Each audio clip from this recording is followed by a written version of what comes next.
Well, if you have kids, chances are they are among the 125 million people playing the popular video game Fortnite. Young Australians, mostly school-aged boys, are playing it, talking about it, dancing the game's moves around the clock, and it's driving some parents crazy. Now consider this.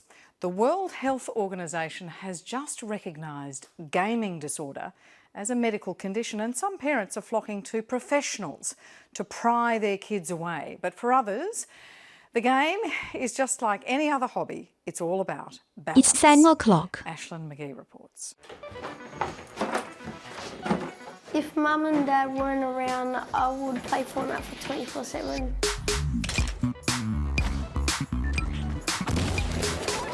Yo, we won that game. I got 8 kills. Do you reckon he is addicted? Yes, definitely. He plays it every day.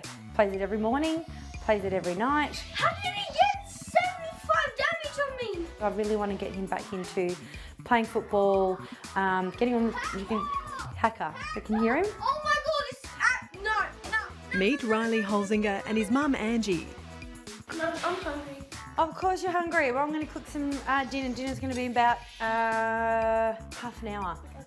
For months now, it's been a challenge to pry the 11-year-old from Melbourne away from the popular video game. I could see this aggression starting to form, take place, and starting being rude. I was like, oh my God, this game's going to drive me mad. Since Fortnite's been around, there is no skateboard, no scootering. He loves to be in that room 24/7. If he could stay awake, he would. Fortnite Battle Royale is a pop culture phenomenon. 125 million people are playing it worldwide. It's the online game that has fans in a frenzy. At the moment, it's the biggest game on the internet. Welcome everybody to the Fortnite Pro-Am! This is one of those viral games that is literally sucking productivity out of schools, out of workplaces. A huge part of the success is the Battle Royale mode. 100 players virtually fighting it out until one is left. And the game even has its own dance moves.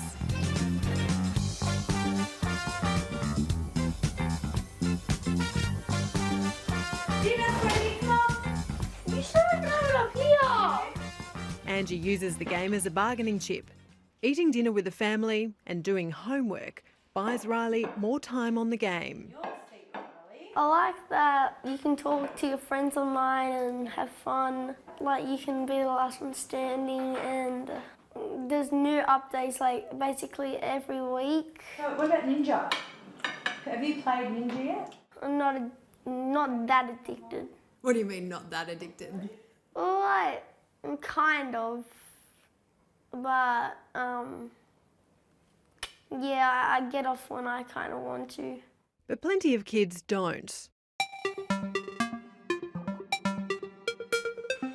And parents across Australia are flocking to seminars like this one in Sydney to find out what to do. My name's Brad Marshall. I'm the Principal Psychologist at North Shore Kids Space, and I'm also the Director of the Internet Addiction Clinic. Brad Marshall runs parents through the basics of the game. Essentially think of the Hunger Games in a game. Then opens the floor to questions. Say a group of 6 mates that they all want to stay at home together. The dark side of that is that when they encounter something like a predator online... If you can get them out of the addiction, do they regain their skills or do they... In the Internet Addiction Clinic at Kids Space, we're seeing about 60 to 70% of the kids that come through the door are reporting that Fortnite is their primary game of use. Brad says it's worse than other popular video games because it's free, can be played on lots of different devices, and is designed to be addictive. Some kids have struggled to get to sleep at all. So that might mean going to sleep at 2 or 3 or 4 in the morning. It might mean not sleeping at all. For other kids, it'll be falling behind in homework or just not handing in assessments that they're supposed to be doing at school. And then we've also seen quite a lot of the anger outbursts at home, which can lead to a lot of conflict in the family. What the Yo, what the Hey, relax, buddy. 9-year-old Max Pinton Mason only started playing Fortnite a few months ago. The day in the best day of the world, and when my parents were gone, I would just play it the whole day. Chips, Coke, I'll be set for life. Max, your vegetable platter's ready. Max's mum Anna is trying to encourage a healthy balance between Fortnite and his other activities. Are you going to have it here or in your room? My room. First thing he gets up in the morning, he'll grab the iPad, play Fortnite. He's a little bit addicted, I would say, yes, because when I try to limit it and take that time off Fortnite, yes, we get into an argument. So then I have to bribe him. Grab your bag. Okay.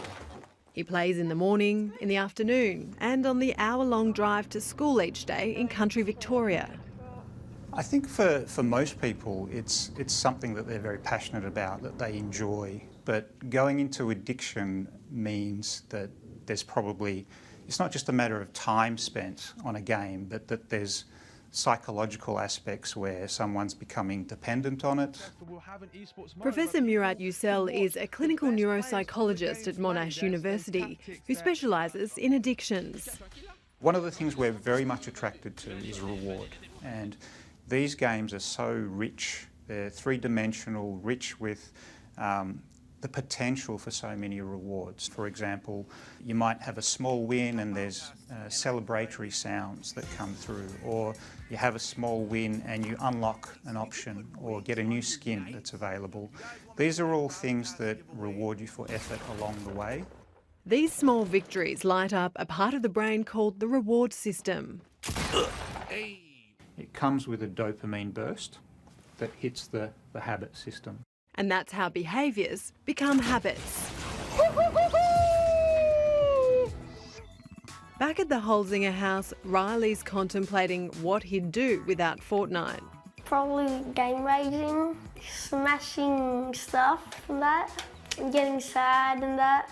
What's the longest you've gone without playing? About 4 weeks. How did you feel during those 4 weeks? Relaxed while I wanted my PS4 there. And it was 3 days. It felt like 4 weeks. So it was actually only 3 days? Yeah. Can we cut that? Yeah, that's a conversation in many households during these school holidays.